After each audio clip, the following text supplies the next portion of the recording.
Браво, браво. Хайде, ние много обичаме да пеем песнички и да изпееме за връбченцето. Готови ли сме? Да. 3, 4.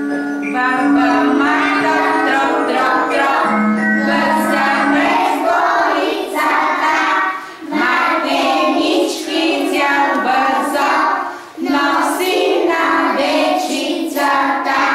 Бабо Марто, чик-чирик, вика я връбченцето, мартеничка ми въжи, пъстра на връбченцето.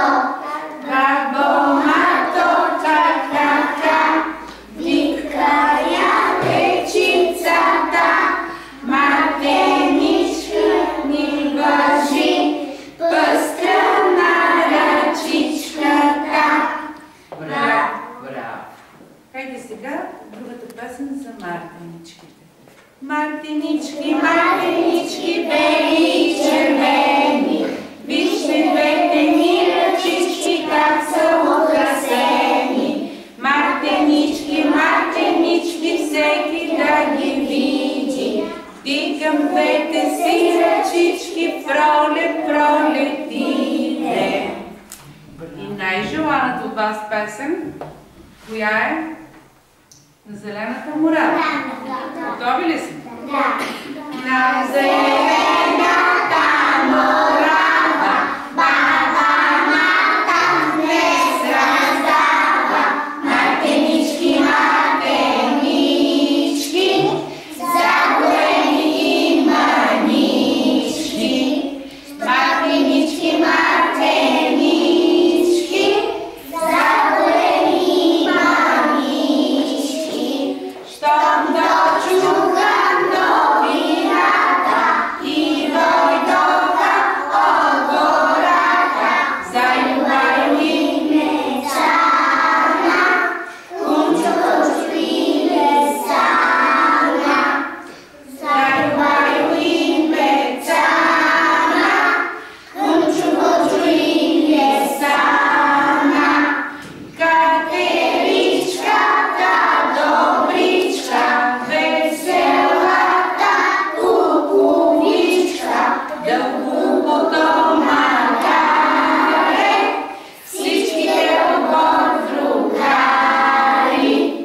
Дълбокото магаре, всичките отбор другари. И на всички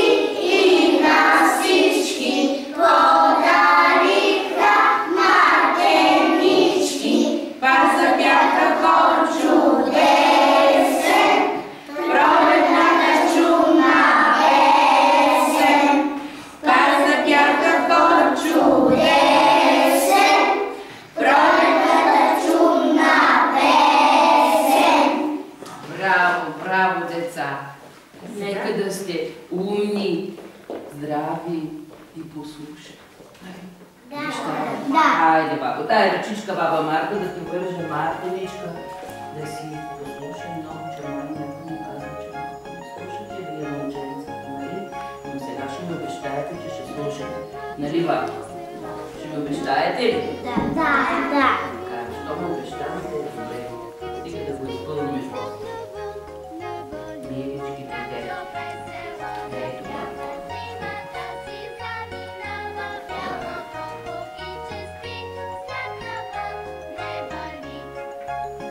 Дай ръчичка. Която ръчичка ми подадеш, нали? На двете ръчички трябва да има мартенички. Така е песничката, нали? Така е песничката. И на двете ръчички да има мартенички.